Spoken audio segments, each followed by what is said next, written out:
Hi, my name is Christina Govinda at DomesticFelicity.com, and today we're going to talk about tricks to get a baby to drink out of a bottle. You want to make sure that your baby's comfortable.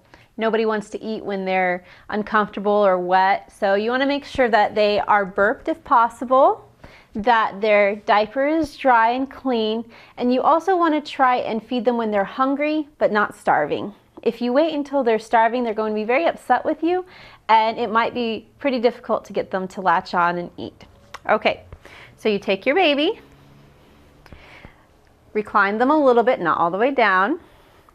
One way that a lot of moms get their baby to take a bottle is to tickle their lip with the nipple or the side of their mouth. This happens to help their natural reflux to open wide and suck to happen, and then as soon as they open their mouth, you get the bottle gently in there and they should latch on and suck.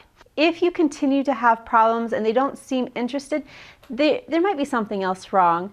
You might want to talk to your doctor about gassiness or acid reflux. Try again to burp them, bounce them a little bit, rock them, sing to them, try and get them calmed down, and then just try again later. Thanks so much for watching. My name is Christina Govinda, and those are some tips on how to get your baby to take a bottle.